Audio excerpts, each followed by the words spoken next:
Students, today we will start the topic solutions. What is solution? See, before starting this new topic, first let us recall the last class topics. In solutions, what are the things we discussed? Solution is a homogeneous mixture of two or more substances. Then we discussed the types of solutions. Types of solutions, what are the things we discussed? Type of solution based on its physical state of solute and solvent, and based on the nature of solute, then based on the amount of solute. Based on the physical state of solute and solvent. Second type is based on the nature of solvent. Solvent in the sense whether we are using water as a solvent or apart from water some other organic solvents. So based on that one classification, and finally what we saw, based on the amount of solute, it is classified into three types: saturated, unsaturated and supersaturated solution. So after this concentrated and dilute solutions. When we are saying about this concentrated and dilute solutions, actually it is another kind of classification of unsaturated solution. What we said it is unsaturated solution?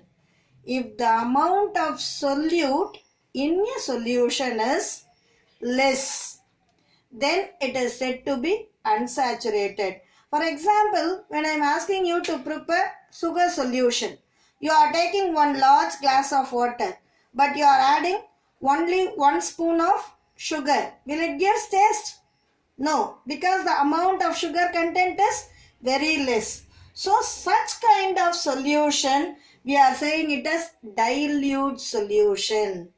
When the concentration of solute is less, then it is called as dilute solution. When the amount of solute in a solution is high, then that kind of solution we are saying it as concentrated solution. I think now you can understand this concentrated and dilute solutions. What is meant by concentrated solution and what is meant by dilute solution. Is it clear, students, now? Now, let us start this topic, solubility.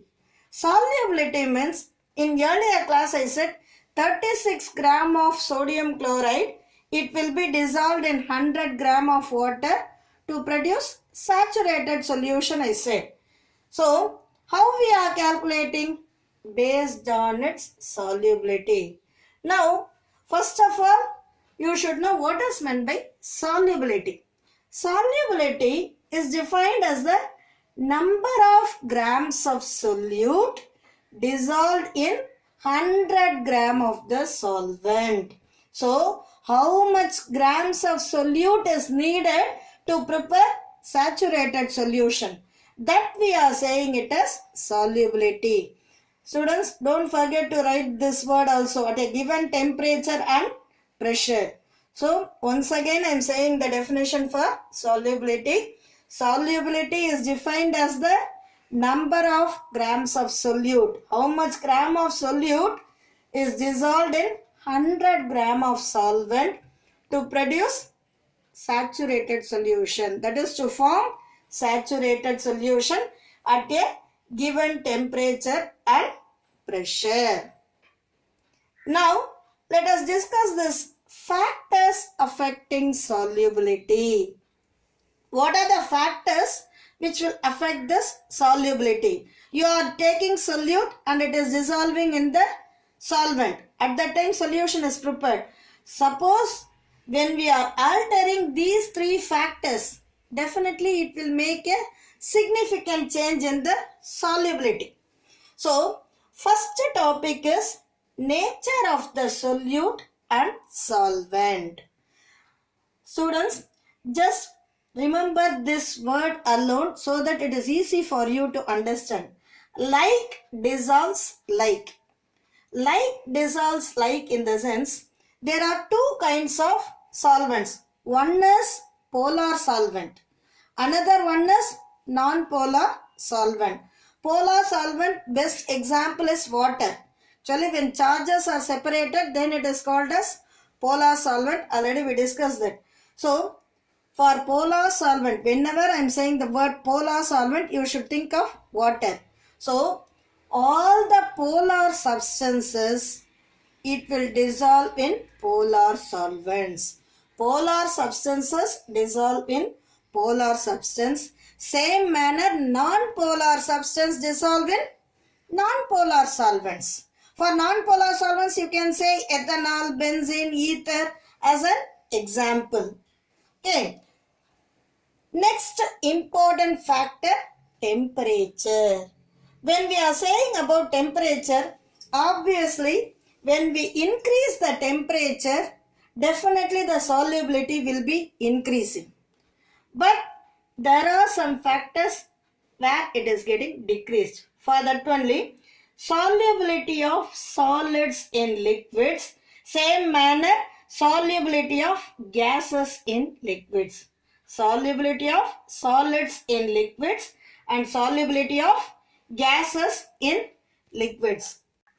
So solubility of solids in liquids, solubility of gases in liquids.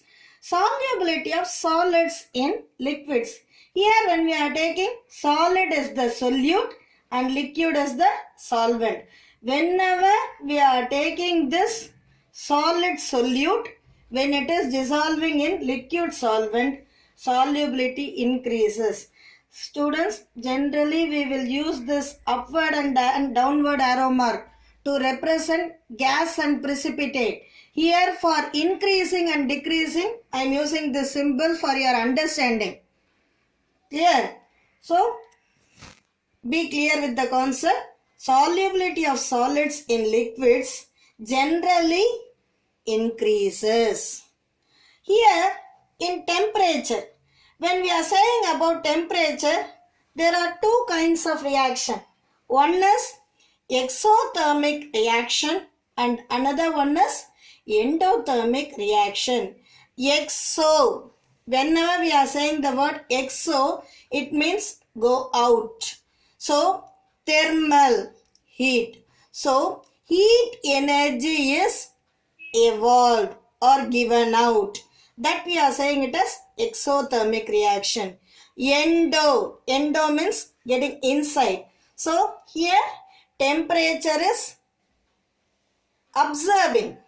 So, absorption of heat takes place in endothermic reaction and heat is evolved in exothermic reaction.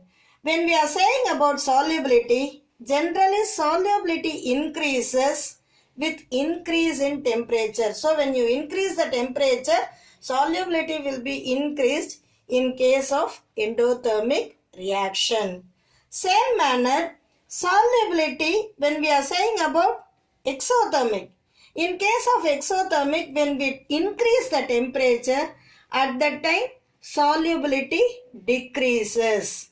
Actually, second topic, solubility of gases in liquids. For gas, we can take carbon dioxide also as an example. It is dissolving in water.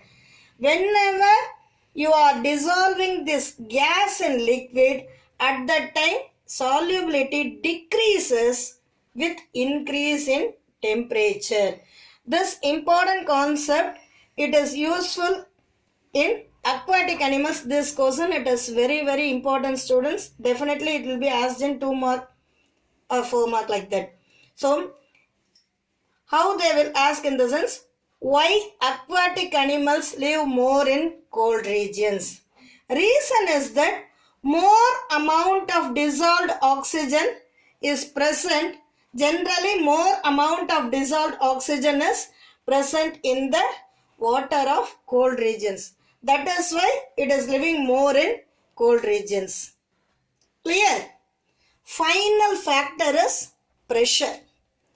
When we are saying pressure, pressure is applicable only in the cases of gases. So we are observing the effect of pressure only in gas.